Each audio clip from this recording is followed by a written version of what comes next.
जय श्री राम दोस्तों। कौशिक मैथोलॉजी में आप सभी का स्वागत है। आज मैं आपको बताने जा रहा हूँ नवधा भक्ति के बारे में। यह है श्री रामचरितमानस के तृतीय सोपान अरण्य कांड का प्रसंग है। जब सीता हरण के बाद भगवान श्री राम अपने भाई लक्ष्मण के साथ सीता जी को वन वन ढूंढते खोजते हुए सबरी की कुटिया पर पहुंचते हैं, तो सबरी जो प्रभु श्री राम की अनन्य भक्त हैं, वह भगवान को बड़े प्रेम और भक्ति भाव से स्वादिष्ट और रसीले जूठे फलों को खिलाकर उनका स्वागत सत्कार करती हैं। प्रभु श्री राम को देखकर उनके मन में प्रेम उमड़ पड़ता है और वह बड़े दीन भाव से प्रभु से हाथ जोड़कर विनती करती हैं कि मैं नीच जाति में उत्पन्न मूढ़ बुद्धि आपकी स्तुति किस प्रकार करूं प्रभु, मैं तो अत्यंत ही मंद बुद्धि हूँ। तब भगवान श्री राम जी के स्वयं के मुखारविंद से भक्ति के 9 प्रकार बताए गए हैं, जिनका श्री रामचरितमानस में वर्णन किया गया है।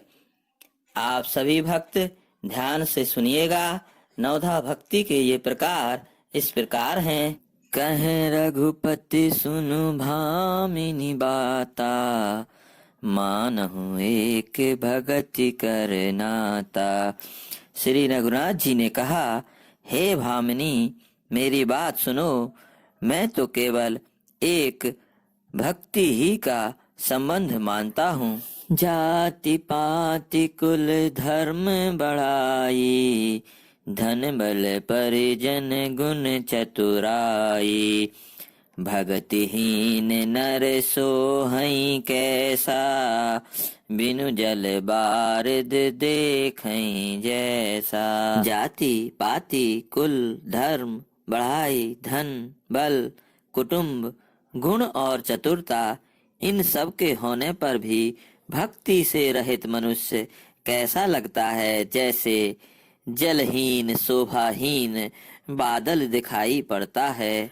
नवधा भगति कहूँ तो ही पाही, सावधान सुनु धरो मन माही।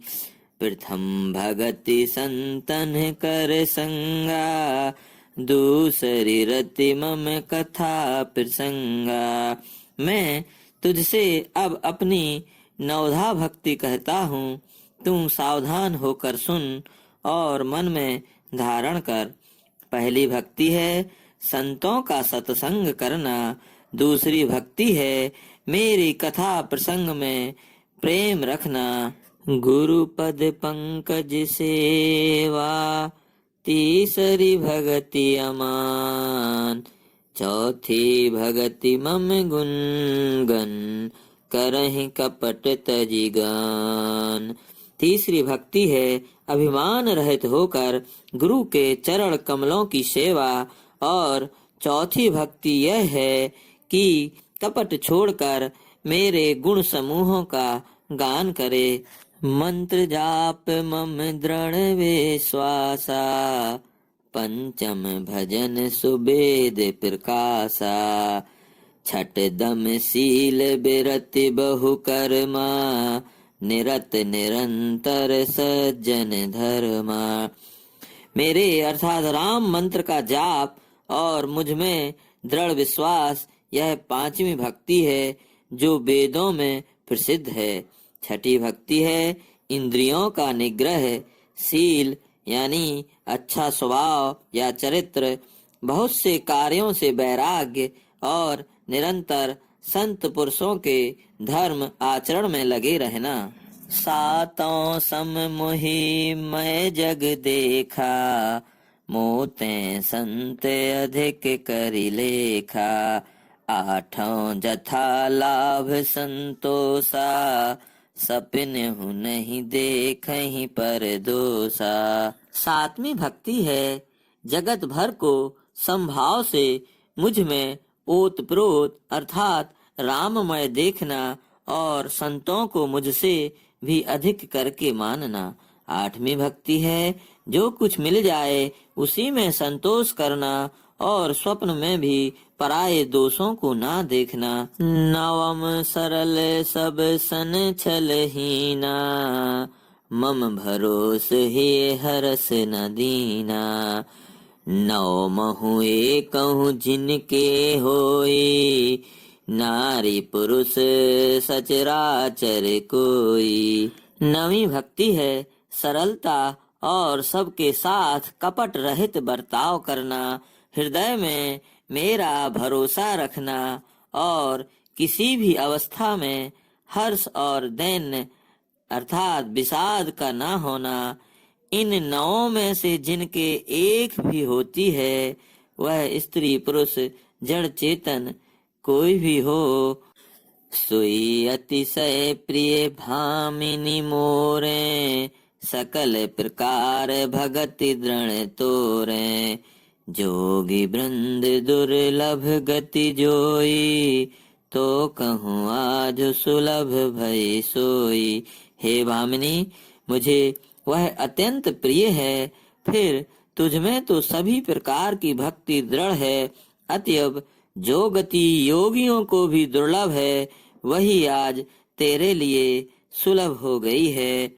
मम दर्शन फल परम अनुपा, जीव पाओ निज सहज स्वरूपा। मेरे दर्शन का परम अनूप फल यह है कि जीव अपने सहज स्वरूप को प्राप्त हो जाता है। अभी आप सभी लोगों ने श्री रामचरितमानस की चौपाइयों के माध्यम से नवधा भक्ति के प्रकार सुने, जो भगवान श्री राम ने स्वयं सबरी को बताए थे। अब मैं आपको सरल हिंदी में नवधा भक्ति के प्रकार बता रहा हूँ। पहला प्रकार है भक्ति का श्रवण। ईश्वर के चरित्र, उनकी लीला कथा, शक्ति स्रोत इत्यादि को श्रद्धा सहित प्रतिदिन सुनना और प्रभु में लीन रहना श्रवण भक्ति कहलाता है। दूसरी भक्ति है कीर्तन। भगवान की महिमा का भजन करना, उत्साह के साथ उनके पराक्रम को काव्य रूप में याद करना और उन्हें वंदन करना ही भक्ति का कीर्तन स्वरूप है। तीसरी भक्ति है स्मरण। शुद्ध मन से भगवान का प्रतिदिन स्मरण करना, उनकी कृपा के लिए उन्हें धन्यवाद करते रहना और मन ही मन उनके नाम का जाप करते रहना स्मरण भक्ति कहलाती है। चौथी भक्ति है पाद सेवन। स्वयं को ईश्वर के चरणों में समर्पित कर देना, जीवन की नैया और अच्छे बुरे कर्मों के साथ उनकी शरण में जाना ही पाद सेवन कहलाता है। पांचवी भक्ति है मन वचन और कर्म द्वारा पवित्र सामग्री से ईश्वर की पूजा करना, अर्चन करना कहलाता है। छठवीं भक्ति है वंदन। भगवान की मूर्ति में प्राण प्रतिष्ठा करके प्रतिदिन विधि विधान से पूजन के बाद उन्हें प्रणाम करना वंदन कहलाता है। इससे भगवान के साथ माता पिता आचार्य ब्राह्मण गुरुजन का आदर सत्कार करना और उनकी सेवा करना भी है। भक्ति का सातवां प्रकार है दास्य। ईश्वर को स्वामी मानकर और स्वयं को उनका दास समझकर परम श्रद्धा के साथ प्रतिदिन भगवान की सेवा एक सेवक की तरह करना दास्य भक्ति कहलाता है। आठवीं भक्ति है संख्य। ईश्वर को ही अपना परम मित्र समझकर अपना सर्वस्व उसे समर्पित कर देना और सच्चे भाव से अपने पाप पुण्य का निवेदन करना ही संख्य भक्ति है। नौवीं भक्ति है आत्म निवेदन। अपने आप को भगवान के चरणों में सदा के लिए समर्पित कर देना और अपनी कोई स्वतंत्र सत्ता न रखना ही भक्ति की आत्म निवेदन अवस्था है। यही भक्ति की सबसे उत्तम अवस्था मानी गई है। इस प्रकार से नवधा भक्ति के जो प्रकार आपको बताए हैं, उनमें से आप किसी एक भी प्रकार से भगवान श्री राम या अपने इष्ट की भक्ति करते हैं तो आपको वह सब प्राप्त होगा। आप भगवान से जो प्राप्त करने की कामना करते हैं। जय जय श्री राम।